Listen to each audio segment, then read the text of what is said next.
10 દિશા એટલે કઈ 10 દિશા? તો સૌથી પહેલાં તો એક દિશાને તો આપણે બધા જ ઓળખીએ છીએ, કઈ? પૂર્વ. સૂર્ય ઉગે એને પૂર્વ કહેવાય.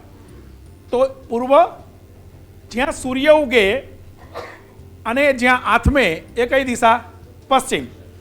તો તમારે પોતાને દિશા જાણવી હોય તો કેવી રીતે જણાય? ઘણી વખત આપણને 4 દિશાની ખબર છે, 4માંથી 2 જ ખબર હોય, ઘણી વખત બેમાંય આપણને કદાચ પ્રોબ્લેમ આવે છે.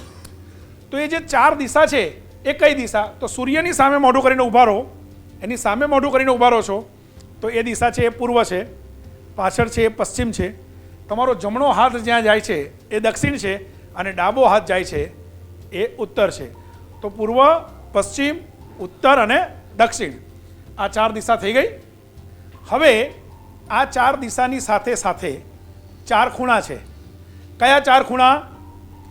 તો અગ્નિ ખૂણો, ઈશાન ખૂણો, વાયવ્ય ખૂણો અને નૈઋત્ય ખૂણો.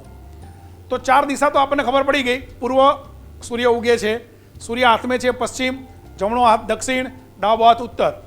પૂર્વ, પશ્ચિમ, ઉત્તર અને દક્ષિણ. તો જ્યાં સૂર્ય ઉગે છે પૂર્વ અને જમણો હાથ દક્ષિણ, એની વચ્ચેનો જે ખૂણો છે એ અગ્નિ ખૂણો છે. એવી જ રીતે દરેક દિશાની 2 ખૂણા છે. પૂર્વનો આ બાજુનો ખૂણો એ થયો અગ્નિ ખૂણો અને ઉત્તર બાજુનો પૂર્વનો ખૂણો થયો ઈશાન ખૂણો. એવી જ રીતે પશ્ચિમ અને દક્ષિણની વચ્ચેનો ખૂણો થયો નૈઋત્ય ખૂણો અને એવી જ રીતે પશ્ચિમ અને ઉત્તર વચ્ચેનો ખૂણો થયો વાયવ્ય ખૂણો. 4 દિશા, 4 ખૂણા એ આપણે કીધા. આપણે તો 10 કીધા હતા. તો ઉપર અને નીચે, આકાશ અને પાતાળ એમ થઈ 10 દિશા થાય છે. તો 10 દિશાને બેલેન્સ કરવું, 10 દિશાને બેલેન્સ કરવું એ વાસ્તુ. અને એનાથી એ વિશેષ, જે તે વસ્તુ પોતાની પ્રોપર જગ્યાએ ગોઠવવી એનું નામ વાસ્તુ. તો બેઠક રૂમ કેવો હોવો જોઈએ?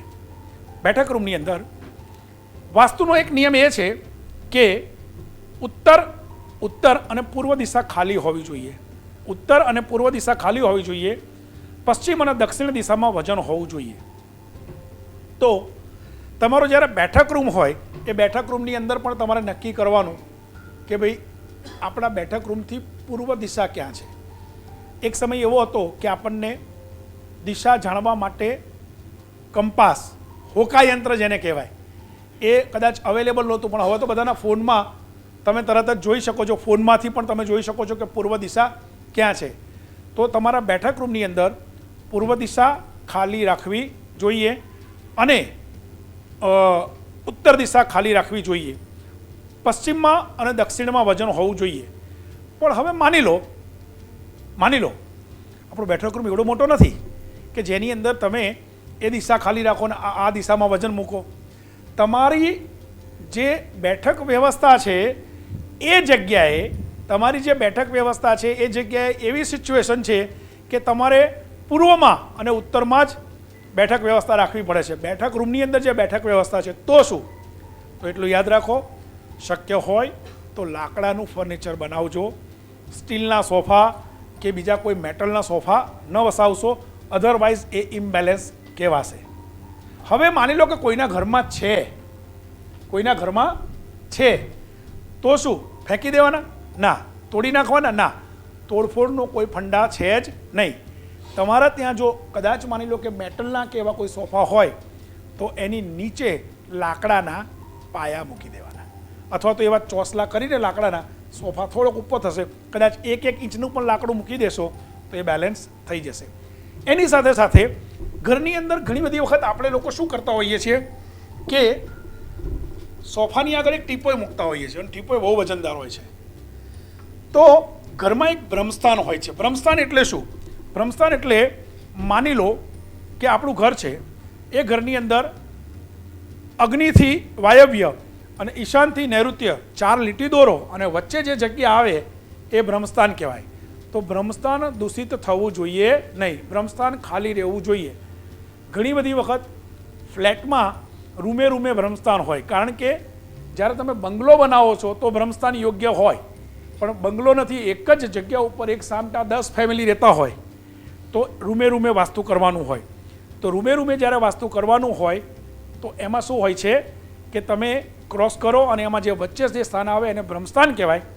ત્યાં માની લો કે તમારા બેઠક રૂમમાં તમે સોફાની વ્યવસ્થા કરી છે અને ટીપોય મૂકો છો. જો ટીપોય વજનદાર હોય તો તમારું બ્રહ્મસ્થાન દૂષિત થાય છે અને એ ઘરનો જે કંઈ પણ મોભી છે, મોટી વ્યક્તિ છે, જે કમાવાળી વ્યક્તિ છે, એના જીવનની અંદર ઘણા બધા પ્રોબ્લેમ્સ આવે છે.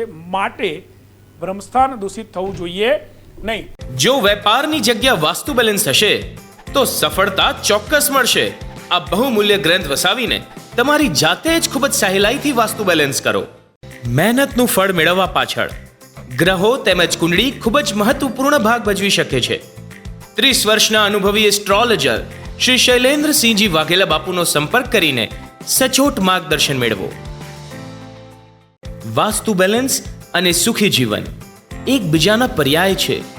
આ બહુમૂલ્ય ગ્રંથ વસાવો અને એક સુખી જીવનની શરૂઆત કરો.